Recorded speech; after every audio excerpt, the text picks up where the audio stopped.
កាលកន្លងទៅហើយក្នុងក្រុងពារាណសីមានជាងឈើម្នាក់តែងចូលទៅកាប់ឈើក្នុងព្រៃជ្រៅដើម្បីចិញ្ចឹមជីវិតគាត់បានឮសំឡេងអ្វីមួយយ៉ាងគាត់ក៏ឈប់ផ្អៀងត្រចៀកស្ដាប់សំឡេងចម្លែកនោះ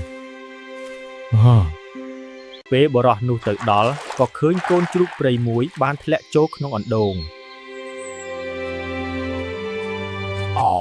កូនជ្រូកកំសត់អើយឯងមកធ្លាក់ក្នុងអណ្ដូងនេះម្នាក់ឯងតាំងពីពេលណា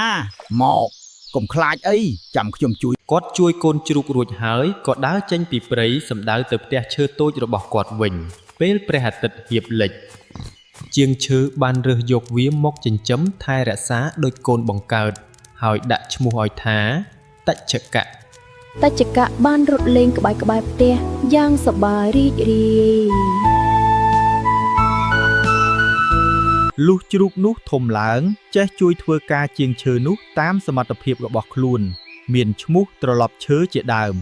តច្ឆកៈអើយឯងធំពេញកម្លាំងហើយ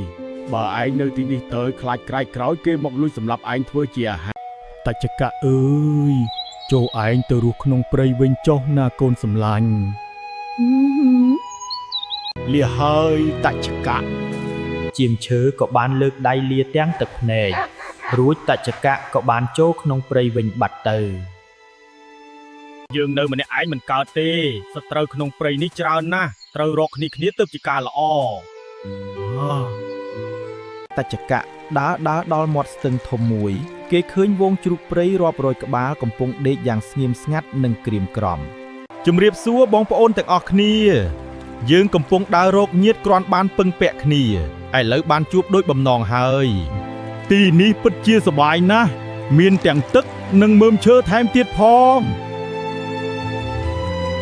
វងជ្រូកទាំងអស់ងើបក្បាលមើលតច្ឆកៈប៉ុន្តែគ្មានអ្នកណាម្នាក់អបអរសាទរឡើយពួកវាសម្លឹងមើលគ្នាទៅវិញទៅមកដោយភាពអស់សង្ឃឹមមនាលតច្ឆកៈអើយចូលអ្នកស្វែងរកទីលំនៅដទៃវិញចុះត្បិតទីនេះមានសត្រូវបៀតបៀនសម្រាប់ពួកយើងជារឿយអ្នកណាជាសត្រូវ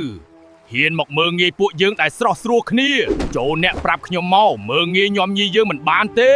បរិយាកាសប្រែជាត្រជាក់និងស្ងាត់ជ្រងំជ្រូកក្មេងៗរត់ទៅពួនក្រោយខ្នងជ្រូកធំបពិតលោកតច្ឆកៈមានស្ដេចខ្លាមួយខ្លាំងពូកែណាស់វាមានចង្កូមនិងក្រចកជាអាវុធតែមកខំស៊ីជ្រូកតូចធំតាមចិត្តវាមានរឿងបែបនឹងផងមិនអីទេខ្ញុំអាចដោះស្រាយបានឲ្យតែអ្នករាល់គ្នាព្រមស្ដាប់តាមខ្ញុំពួកយើងគ្មានចង្កូមដូចវាទេប៉ុន្តែយើងមានកម្លាំងកាយឲ្យតែយើងស្រស់ស្រួលចេះស្ដាប់បង្គាប់គ្នាសាមគ្គីគ្នាយើងនឹងសម្លាប់វាបានមិនខានឡើយពាក្យលោកពិតជាត្រឹមត្រូវណាស់ចំជាត្រូវចិត្តពួកយើងណាស់យើងសុខចិត្តតស៊ូប្រយុទ្ធសម្លាប់វាជាមួយលោកប្រាប់ខ្ញុំមកតើវាចូលមកតាមផ្លូវណាហើយចាំស៊ីពួកយើងត្រង់កន្លែងណាខ្លះពេលនោះហ្វូងជ្រូកទាំងឡាយក៏នាំតច្ឆកៈទៅមាត់រណ្ដៅដែលសត្វខ្លាតែងតែចាប់ពួកគេស៊ីជាអាហារអ្នកមានកម្លាំងខ្លាំងចូលឈ្មោះរណ្ដៅឲ្យជ្រៅត្រង់នេះយើងនឹងធ្វើជាអន្ពាក់ទុកបញ្ឆោតវា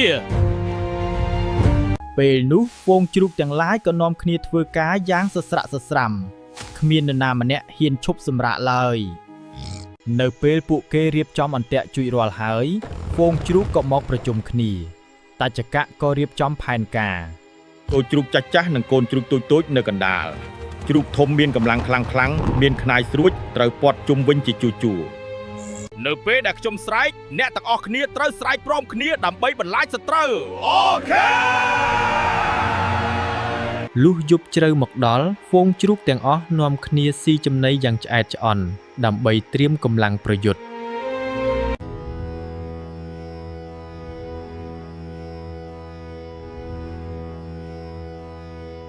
ចំណែកឯតច្ឆកៈវិញដើរតែម្នាក់ឯងក្បែរមាត់ស្ទឹងធ្វើឲ្យគេនឹកឃើញដល់ជាងឈើដែលគេធ្លាប់រស់នៅជាមួយលុះពេលព្រឹកព្រលឹមមកដល់ផ្សែងអាប់ក៏បានគ្របដណ្ដប់ទីលានប្រយុទ្ធហ្វូងជ្រូកឈរនៅស្ងៀមយ៉ាងរឹងមាំតិចក្រោយមកសំឡេងក្រហមដំបងបានបន្លឺឡើងស្លឹកឈើចាប់ផ្ដើមជ្រុះពីមែកជ្រូកទាំងអស់ខំប្រឹងទប់ជើងឲ្យជាប់នឹងដីនៅទីនោះមានចដិលកោងម្នាក់អង្គុយលើដុំថ្មកាន់ដំបងឈើគាត់លិតមាត់រង់ចាំចំណែកសាច់ដែលសត្វខ្លានឹងយកមកឲ្យខ្លួនស្ដេចខ្លាក៏បានដើរចេញពីគុម្ពោតព្រៃយ៉ាងយឺតភ្នែកពណ៌លឿងរបស់វាសម្លឹងមើលទៅហ្វូងជ្រូកដោយការស្រេកឃ្លាន វាផ្អៀងក្បាលមើលទៅវងជ្រូកព្រៃដោយការងឿយឆ្ងល់ព្រោះជ្រូកព្រៃទាំងនោះមិនរត់បែកគ្នាដូចសពដងសត្វខ្លាក៏បានសាកស្ទុះបន្តិចតែហ្វូងសត្វជ្រូកទាំងអស់មិនរន្ធត់សោះឡើយពួកគេក្រាបចុះតាមសញ្ញារបស់តច្ឆកៈសត្វខ្លាចាប់ផ្ដើមមានអារម្មណ៍មិនស្រួលក្នុងខ្លួន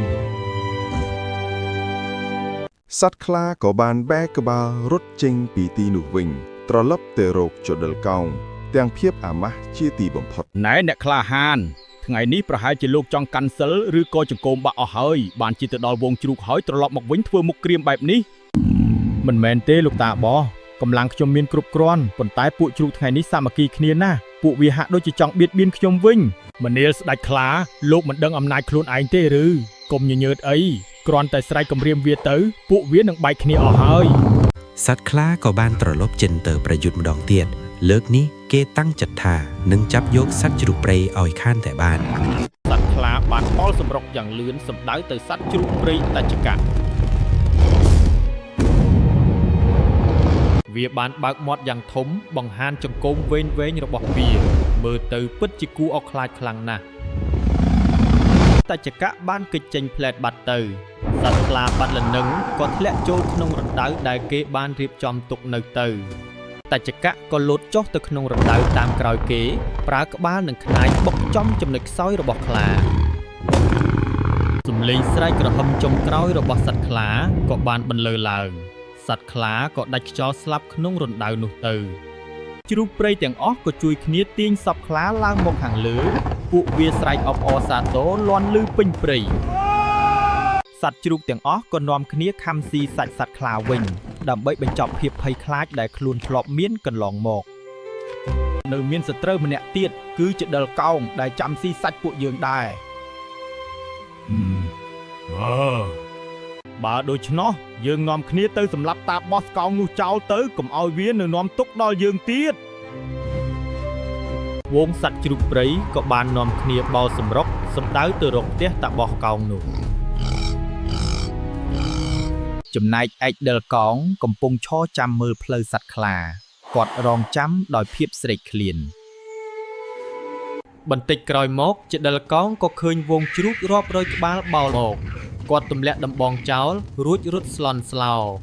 តាចាស់នោះបានរត់ឡើងដើមឈើធំមួយសម្ពត់របស់គាត់ក៏របួសចេញពីខ្លួនអស់ធ្វើឲ្យគាត់អាក្រាតកាយយ៉ាងអាម៉ាក់ជាទីបំផុតពួកយើងជួយគ្នាកោះដើមឈើនេះឲ្យរលំ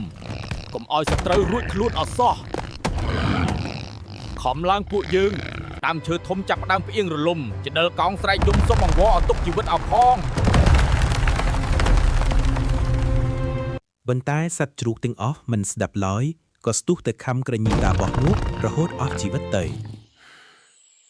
សត្វជ្រូកទាំងអស់បានរៀបចំកម្រងផ្កាព្រៃមកពាក់ឲ្យតច្ឆកៈពួកគេបានលើកតច្ឆកៈឲ្យឡើងធ្វើជាស្ដេចជ្រូកព្រៃតាំងពីពេលនោះមកតច្ឆកៈបានអង្គុយនៅលើទីខ្ពស់មើលទៅសហគមន៍ជ្រូកព្រៃរបស់គេដែលកំពុងលេងយ៉ាងសប្បាយរីករាយ